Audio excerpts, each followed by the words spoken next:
హల్లెలూయా. Good morning. దేవుని వాక్యం వినడానికి సిద్ధంగా ఉన్నారా? అనుదిన ధ్యానం కొరకు వేచి ఉన్నారా?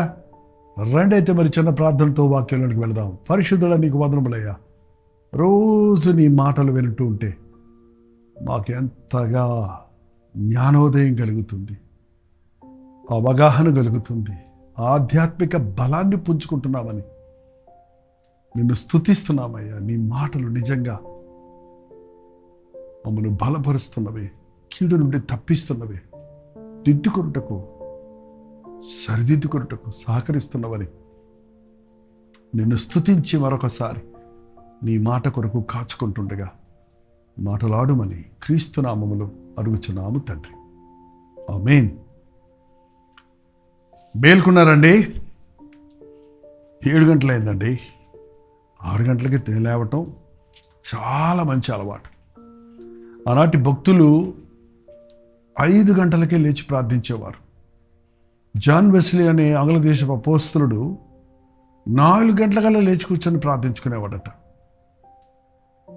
దేవుని సన్నిధిలో గంటల తరబడి ప్రార్థించి బైబిల్ పారాయణం చేసి సిద్ధపడి 7 గంటలకల్లా గుర్రం ఎక్కి సువార్త చెప్పడానికి రోజుకు ఓ స్థలానికి ప్రయాణం చేసి సాయంత్రానికి అనేక స్థలాల్లో వాక్యం చెప్పి తిరిగి వచ్చేవాడట. ఒక రోజులో మనకి ఎంత సమయం ఇచ్చాడో చూడండి.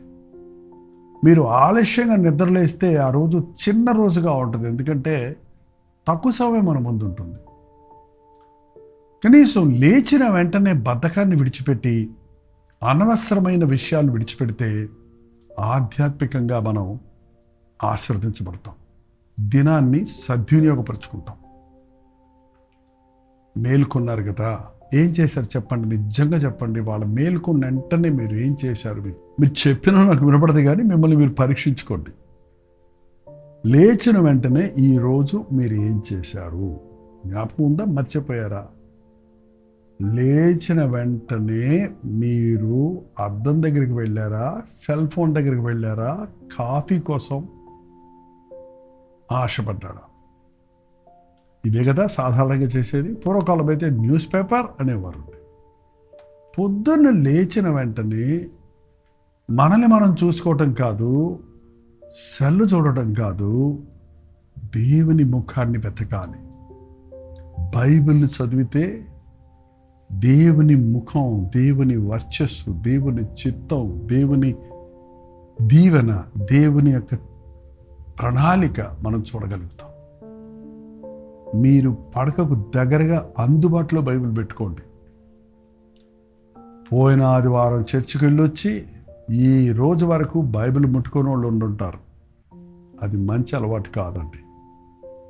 బైబిలు అప్పుడప్పుడు చదివే పుస్తకం కాదు, ఇది అనుదినము చదవవలసిన గ్రంథం.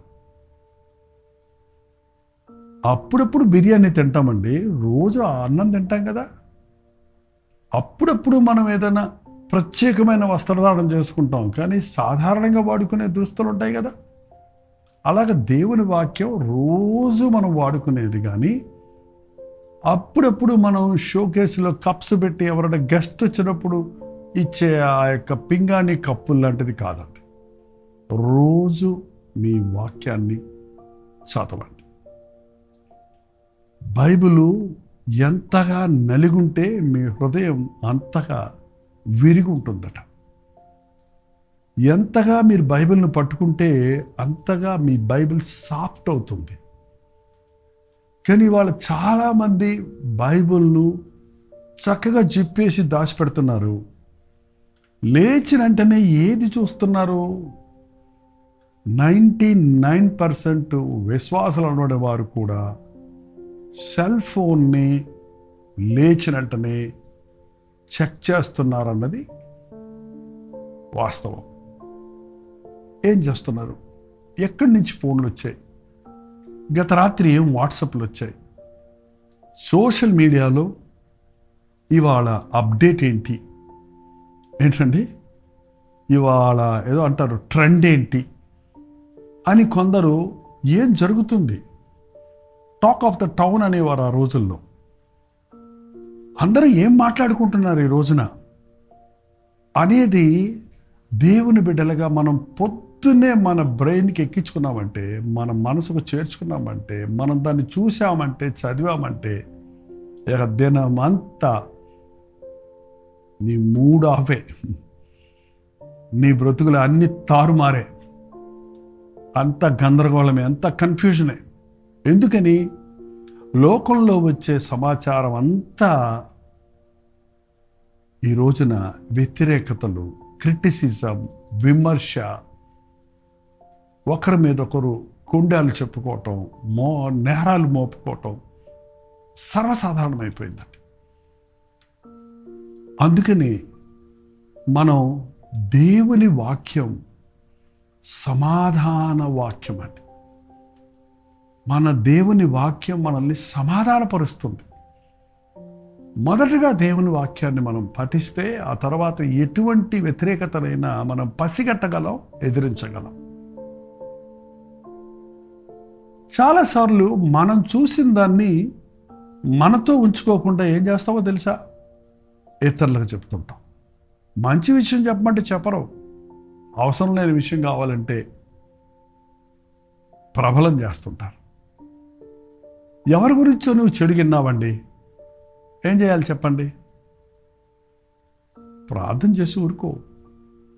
కుదిరితే ఆ వ్యక్తికే ఫోన్ చేసి వాళ్ళతో కావాలంటే నువ్వు సానుభూతి చెప్పు, లేక హెచ్చరించు, లేక దిద్దు, లేక సరిచేయి. దానికి బదులు ఫలానా వారు ఇలా అంట, అలా అంట అని మనం మాట్లాడుతున్నప్పుడు మన శక్తిని పోగొట్టుకుంటున్నాం, ఆధ్యాత్మిక శక్తిని పోగొట్టుకుంటున్నాం. ఒకసారి సామెతల గ్రంథము 26వ అధ్యాయం 20వ వచనంలో చదివితే, కట్టెలు లేని ఎడల అగ్ని ఆరిపోవును, కొండెగాడు లేని ఎడల జగడము చల్లారును. కొండెగాడు లేని ఎడల జగడము చల్లారును. కొండెగాడు, కొండాలు చెప్పేవారు. సాధారణంగా తేలుకి కొండెం ఉంటుందండి.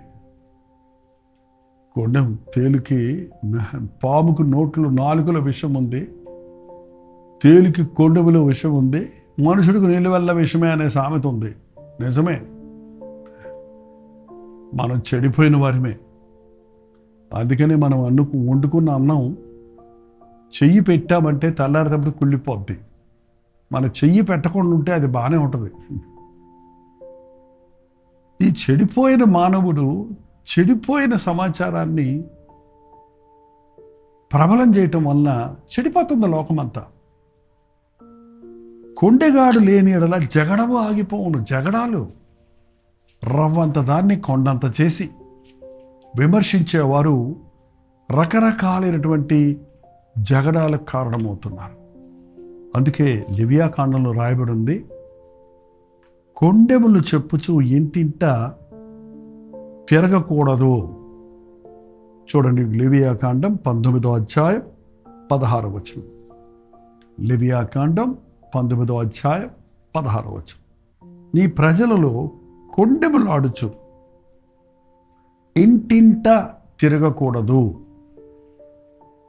ఇప్పుడంటే ఫోన్స్ వచ్చాయి, వాట్సాప్లు వచ్చాయి, కాబట్టి ఇప్పుడు మనం ఇంటింటికి వెళ్ళి తిరగటం లేదేమో కానీ, మా చిన్నతనంలో వంట అయిపోయిన తర్వాత స్త్రీలు వాళ్ళ ఇంటికి తాళం పెట్టుకొని, అంటే ఆఫీస్కి వెళ్ళిపోతారు యజమానులు, పిల్లలు స్కూల్కి వెళ్ళిపోతారు, ఆ టైం వారికి ఖాళీగా ఉంటుంది కదా, అందుకని వాళ్ళ ఇంటికి వీళ్ళింటికి వాళ్ళు వెళ్ళి ఇక్కడ సమాచారం అక్కడ చెప్పి, అక్కడ సమాచారం ఇక్కడ చెప్పి, వాళ్ళ గురించి ఈ ఇంట్లో చెప్పి, వీళ్ళ గురించి ఇంకో ఇంట్లో చెప్పి, ఇలాగ టైంపాస్ చేసేవారండి. ఇప్పుడు వాట్సాప్లో చాటింగ్ చేస్తున్నట్టు ఆ రోజుల్లో బియ్యం వేరుకునేవారు స్త్రీలందరూ కూర్చొని, చాటల్లో బియ్యం వేసుకొని కబుర్లు. ఒక్క ప్రయోజనకరమైన మాట ఉండదు, ఒక్కటి మేలుకరమైన మాట ఉండదు. కొండాలు, కంటితో చూడని దాన్ని, చెవులతో వినని దాన్ని ఎవడో చెప్పాడని ఎందుకు చెప్తారు మీరు? ఆ మనిషి ఎవరో మీకు తెలియదు, వారి పరిస్థితి మీకు తెలియదు, వారి గురించి ఎవరో చెడుగు చెప్పారు, నువ్వు చూచినట్టుగా దాన్ని ప్రబలం చేయటం ఎందుకు? దాన్ని విస్తరింపజేయటం ఎందుకు?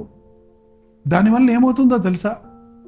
ఎవరికో నష్టం కలుగుతుందన్న సంగతి పక్కన పెట్టి నీకు నీవే నష్టాన్ని చేసుకుంటున్నావు. కొండెములు చెప్పొద్దు.